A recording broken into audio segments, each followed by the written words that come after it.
గజ్వేల్ పట్టణానికి చెందిన ఆపన్నహస్త మిత్ర బృందం ద్వారా అనారోగ్యంతో బాధపడుతున్న 2 కుటుంబాలకు ఆర్థిక సహాయాన్ని గజ్వేల్లోని ఆపన్నహస్త మిత్ర బృందం కార్యాలయం వద్ద నిర్వహించారు. 121వ సహాయ కార్యక్రమాన్ని భూంపల్లి మండలంలోని రుద్రారం గ్రామానికి చెందిన బిట్ల Srinidhi bone marrow aplastic anaemia వ్యాధితో బాధపడుతోంది. తల్లిదండ్రులు గీత పరశురాములు చాలా వ్యయ ప్రయాసాలు కోర్చి ఆసుపత్రిలో చికిత్స చేయించారు. బోన్ మ్యారో మార్పిడి కోసం 20 లక్షల వరకు అవసరం అవుతుందని తెలుసుకున్న రుద్రారం జెడ్పీహెచ్ఎస్ ప్రిన్సిపల్ రవీందర్ గౌడ్, అనిల్, శ్రవణ్ మా మెంబర్స్ ఆపన్నహస్త మిత్ర బృందం దృష్టికి తీసుకువచ్చారు. వీరి మందుల ఖర్చు కోసం నగదును 20,000 రూపాయలు అందివ్వడం జరిగింది. వీరికి మరెవరైనా సహాయం చేయాలనుకుంటే వారి ఫోన్ నంబర్లు 9652210740 మరియు 7981970134 సంప్రదించండి. అందరికీ నమస్కారం. నా పేరు బిట్ల పరశురాములు, మా భార్య బిట్ల గీత, మా పాప పేరు బిట్ల శ్రీనిధి, 10 సంవత్సరాలు. మాది సిద్దిపేట జిల్లా అక్బర్పేట భూంపల్లి మండలం రుద్రారం విలేజ్. మా పాప గత 5 నెలలుగా బోన్ మ్యారో ఎప్లాస్టిక్ అనీమియా వ్యాధితోటి బాధపడుతుంది. 4 నెలల నుండి దీనికి సంబంధించి ఈటీజీ ఇంజెక్షన్ కూడా తీసుకోవడం జరిగింది 4 నెలల క్రితం. ఇప్పటి వరకు 4 నెలల నుంచి ఎలాంటి ఇంప్రూవ్ లేదు సార్.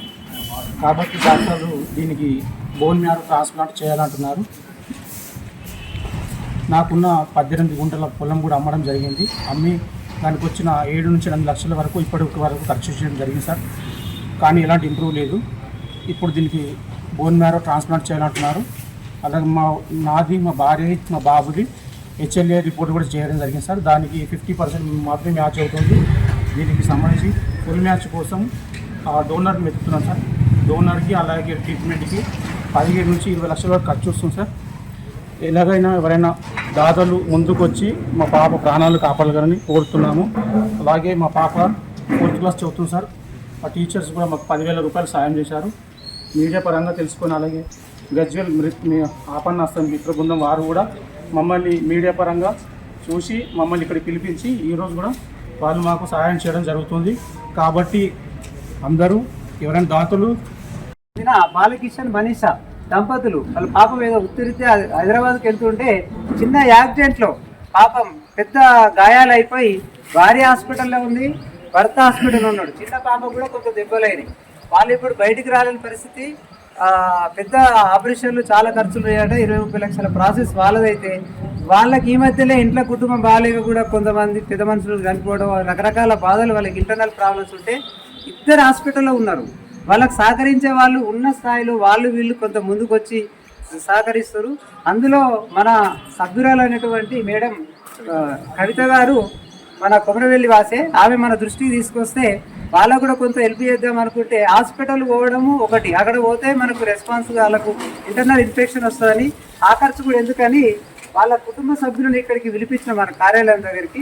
వాళ్ళకి సంబంధించిన చిన్నమ్మ వాళ్ళు, వాళ్ళ మిత్రుడు ఇక్కడికి వచ్చి ఈ సహాయాన్ని తీసుకుంటున్నారు. మనం కూడా వాళ్ళ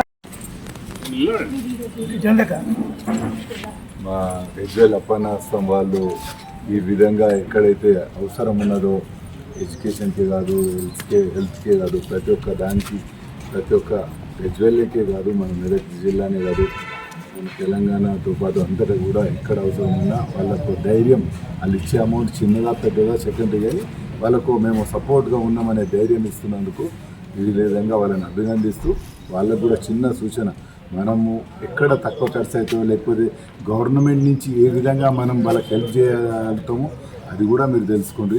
ఆ విధంగా గవర్నమెంట్ నుంచి ఏ హెల్ప్ ఉన్నా మేము తప్పక వాళ్ళు వెంబడి ఉండి వాళ్ళని తీసుకొని పోయి, ఇప్పుడు ఎల్ఓసి ఒక్కసారి కాదు 3 సార్లు కూడా ఇచ్చిన దాఖలు ఉన్నాయి. అది కాకుండా కూడా హెల్త్ మినిస్టర్ మన పాత జిల్లా దామోదర్ రాజనరసింహ గారు ఉండు, వాడి దగ్గర తీసుకొని పోయి వీళ్ళ సమస్య చెప్పి ఆ సమస్య పరిష్కరించే విధంగా మేము కూడా వాళ్ళు వెంబడి ప్రయత్నం చేస్తాం. కాబట్టి మీరందరూ కూడా రెగ్యులర్గా ఫ్రీ ఉంటారు, నెట్లా చూడండి ఎక్కడ బాగుంటుంది, ఎక్కడ తక్కువ అవుతుంది, వాళ్ళకి భారం కాకుండా ఆ విధంగా హెల్ప్ చేసే వాళ్ళ ఫ్యామిలీలు మీ ఆపన్నహస్తమే కాదు, మీరు సేవ చేసే వాళ్ళందరికీ కూడా ఆ దేవుడు మంచిగా కనికరించి అందరికీ పుణ్యం వచ్చే విధంగా చూడాలని నేను కోరుకుంటున్నాను. తెలుసుకో, నాకైతే మొన్న మా ఆయన 3వ సారి